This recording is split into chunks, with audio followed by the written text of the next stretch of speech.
Welcome back, viewers. My name is Monique Adams, and it's Varsity Chatroom, where we give you an inside scoop of what local institutions of higher learning are up to.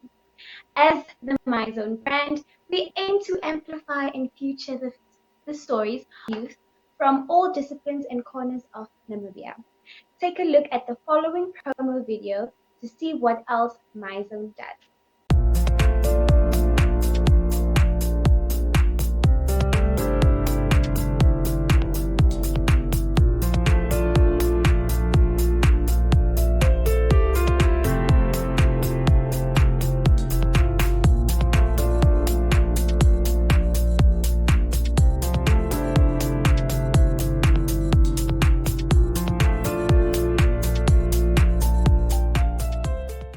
Today, we take a look at the College of the Arts.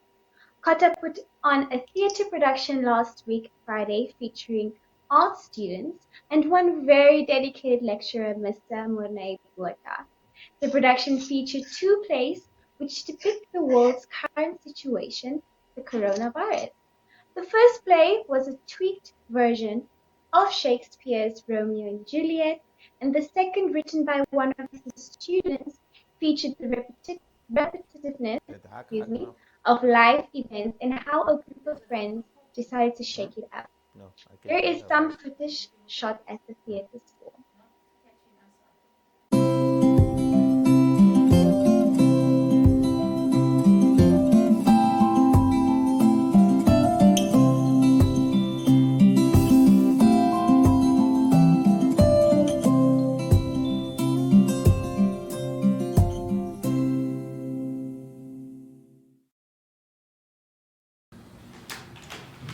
He actually has a point.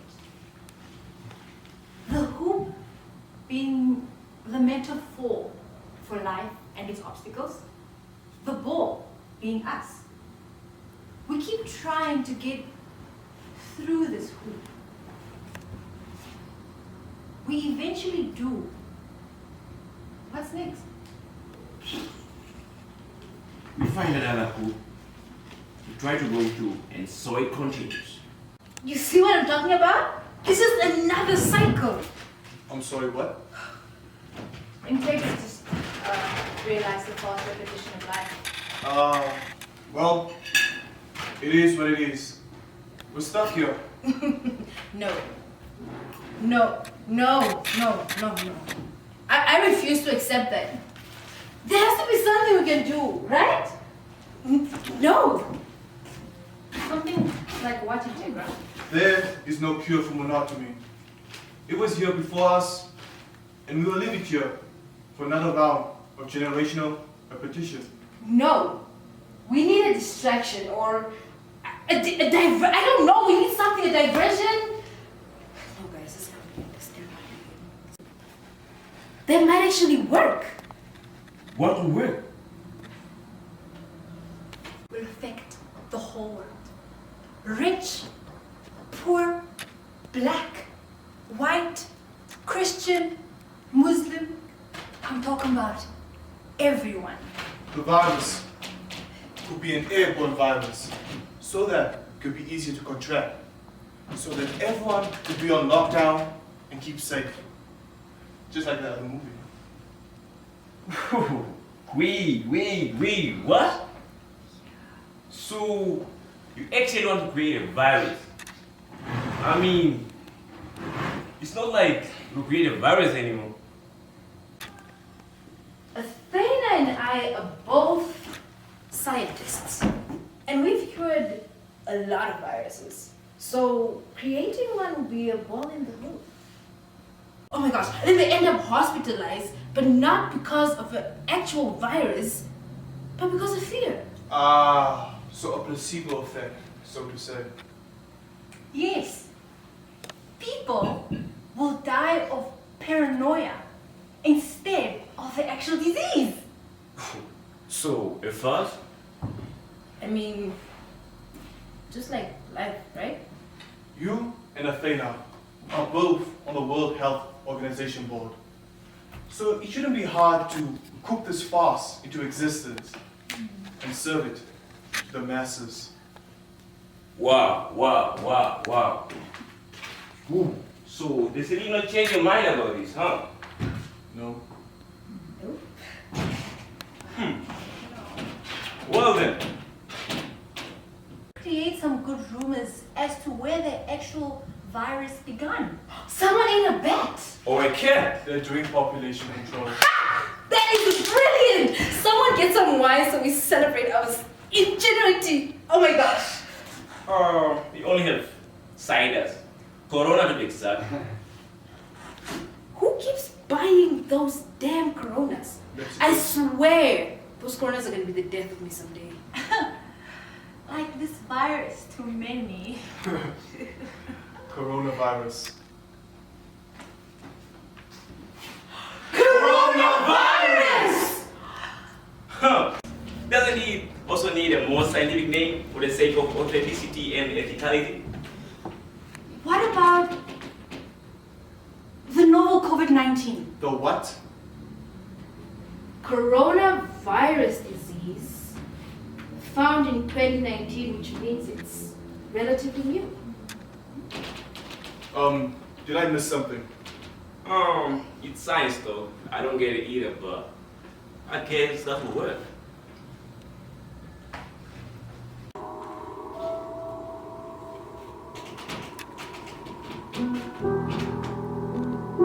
The whole world is going to be on lockdown.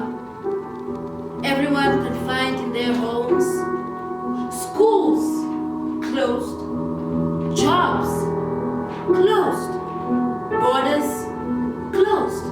Shops, factories, malls, parks, cinemas, everything all closed.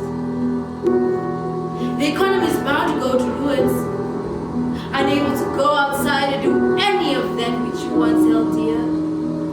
Stripped off of all that occupied your mind and your being. Who would you say you are? How would you define yourself? What is the meaning of your existence? Do you see how what was once so important to you is now void and null? Now only your existence matters to you. How are you to survive? How are you to protect yourself? To be or not to be?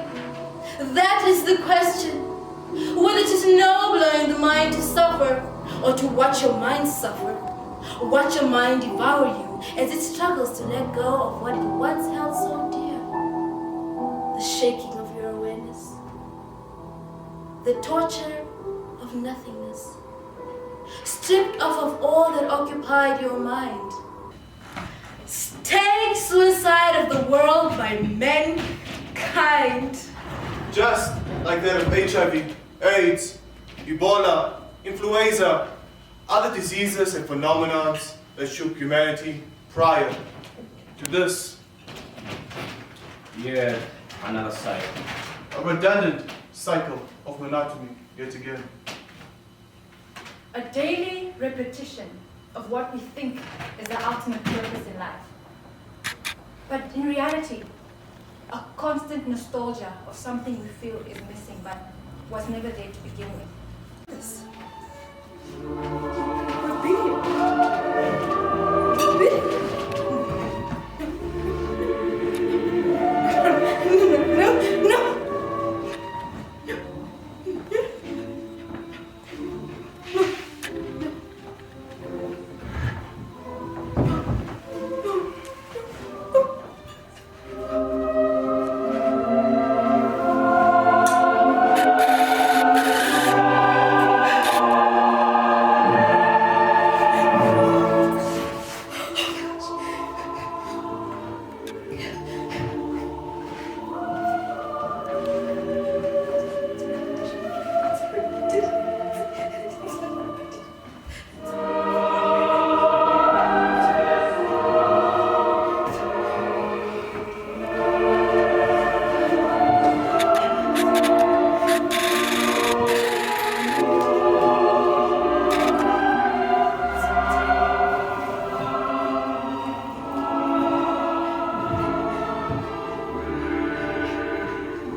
was a very creative and interesting production. We have the brains behind this particular play. Angelina Akawa is the writer and also a cast member. Thank you for being here. How are you, Angelina? Thank you for having me. I am great. How are you, Monique? I am doing well. Okay, Angelina, that was a very interesting play. I personally enjoyed it. Thank you. Where did the idea come from and what inspired you throughout the writing process? Well, okay, I am a drama student at the College of the Arts. So when Corona came, it became a thing of lectures and just giving you assignments on how did the coronavirus affect you? How did you survive during it? How did all Yes. assignments were just based on coronavirus. And at some point it was just like, oh my gosh, it was like so annoying and everything you write is just Corona. boring. Yeah. And at that time, I started reading about absurd theater, which is something kind of coined by Samuel Beckett, and I got an interest in that. And so when I started writing the play, I just realized that, okay, this is coronavirus, Yes. but like it is like something that it's like something that has happened before. Like, for example, when AIDS was here, then everyone was like, oh my gosh, what are we going to do? Yeah. Should an earthquake or a natural disaster happen? Everyone is like, what are we going to do? Panic But then mode. eventually, yeah, you get over it, and it's just like a reason of bad things that happen, but then you get over it, and then you find a new way to adapt with the current situation, Yeah. but still continue living life. And so I just started thinking like, okay, but this is basically what life is. I mean, right now it's Corona is dragging us down, but then we have to get used to it. It's either we are here feeling ourselves, or we actually continue living because we need to eat at the end of the day. Yeah. So I just started thinking, okay, how can I make this play interesting? So I started thinking, what if it's like, because we don't really know like the history of coronavirus. Yes. There's a lot of theories of where it could have come from. Yeah. So I decided to go, okay, let me dig into one of these theories. No one knows if it's true or not. So I decided, okay, what if it's like four rich people that out of boredom decide, hey, let's create a virus. I mean, Yeah. we have everything already. Let's just create a virus that can, stir up some drama and be entertaining. And so I dove into that, and yeah, that's how the play came to be. Wow, interesting. I mean, you didn't get to see your work come to life because you were on stage. Yeah, I was. It was very tricky, but I thank Mr. Cota for being there, because it's hard to direct and also be in the play, because now you're directing everyone, and you also need to direct yourself, which is kind of hard. And also you can't really see what the audience is seeing if you are in it. Yeah. So I thank my lecturer for being there and actually like being like, okay, Angie, you have to, you don't see this, but this should be like this, and do this, and do this. Yeah. So that was quite a challenge, actually. Guiding you throughout the process. Yeah. So how does it feel to know that you were the brains behind a production that is to be seen by many people virtually, since there couldn't be like a large audience? It's insane. Honestly, it was just an assignment, first of all, but then it seems I really put a lot of thought into the assignment, so it's like, oh, it's like a really good assignment. So says my lecturer. So it feels great. It's kind of nerve-wracking, but like it feels great to know that I actually did that. I mean, I wish it could have been like performed like a live in front of, Mm-hmm. but because of our circumstances now, we had to do what we could. Amazing. So you played one of the characters as we spoke.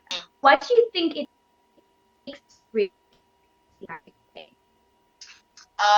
well, to bring a character to life, I think you need to firstly let go of yourself.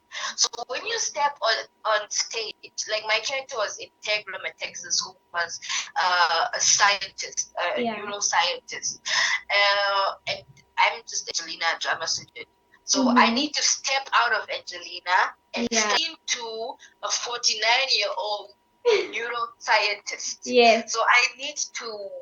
I don't want, when I'm portraying this character, for someone to be like, okay, that's okay. Those are some characters of Angie or whatever. So you need to kind of learn to let go of yourself a bit and completely, just like Fall let into this character. Yes. Yes, Yeah. that's great. I mean, talking to you, you seem so passionate about the art. So when did you fall in love with the art, and what do you love about it? I think I've always been a dramatic child. Not dramatic as in always starting But you were drama or whatever, expressive. but like just I was always another character in school somewhere somehow. One day I'll come to them like, you know what? Today my name is AJ. I don't know what was wrong with me, but I was always doing some weird stuff back in school, Yeah. and I didn't think I was gonna pursue arts when I left high school. I Mhm. I went to go pursue something else in the sciences and stuff, but then I realized, yeah, this is not working out. So I just went into the arts, and I'm like, you know what? This is what I'm gonna do, and I need to now put in the hard work because Yes. it's Namibia at the end of the day, Yes. and art is not really.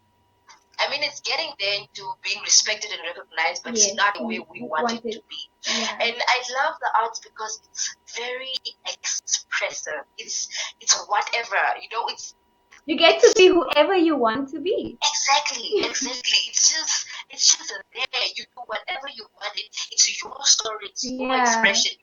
It's what you want it to be, and no one can say otherwise. So I love the arts. Great. So also, where do you see yourself as a creative in the near future?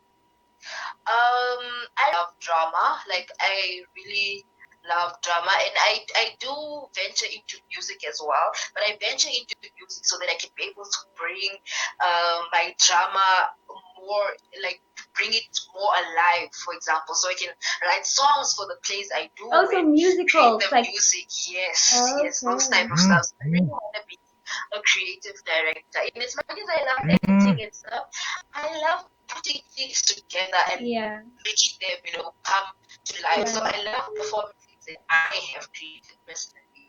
So I think creative directing is what I would want to venture into.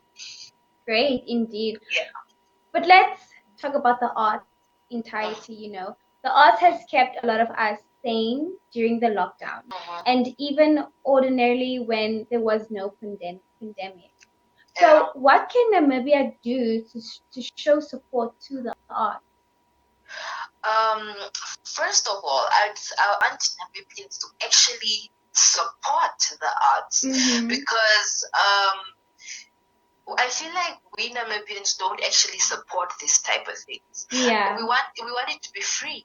Yeah. Like people put in a lot of, like, for example, maybe even graphic designers or someone writing a song or producing beats or whatever. Yeah. People put a lot of work into this thing, but people want to get it for free. Exactly. And they don't understand the time and the effort that goes into this. Yeah. And even if there's a concert or whatever, and it's like $150, and I understand $150 is, I mean, it's not exactly cheap, but like people would be like, no, I don't have the money, but they would have the money to go and spend it on a night out on the town. And I'm not saying there's anything wrong with it. I'm just saying the support we need comes from our fellow Namibians, but it's not there because people have the mentality of, I'm not about to spend 150 to watch someone sing to me. I can just, go watch a video of it wherever, Yeah, So people want the art, but they don't want to pay for it. And there's not really much anyone can do to change this. It's a mentality, it's a mindset. Thing, yeah. Yeah. So if the individual doesn't change it for themselves, there's really not much anyone else can do. Yeah. But we're just like hoping that people start to realize and recognize that, okay, art is what it is, and recognize art for what it actually is. So and start paying to actually get it. Yeah, I totally agree with you. Lastly, you are a part of a group of talented individuals. What advice do you have for people who are passionate about the art but are forced to focus on more corporate careers? I can understand that. I would say don't just let it die out. Let it be something at least that you do part time. I understand why people need to venture into more corporate stuff because you need to survive at the end of the day. Yeah. But like venture in so you can like be able to generate an income to invest in your art. Yes. So I'm not against it. I'm just like, at least like let that one be like a backup plan for like your Yeah. art at the very least, because if we're being realistic now. Yeah, true. So yeah, but don't just let it die out. Let it be something you still do on the side. I mean, be a scientist, be an accountant, whatever, but still do your music or do your Yeah. art, do your painting, whatever. Yeah. Well, Yeah. this conversation was so amazing. It was very insightful, to be honest. And I hope the viewers also got to get something from it. So thank you so much, Angelina, for joining us and sharing your creative work and ideas with us.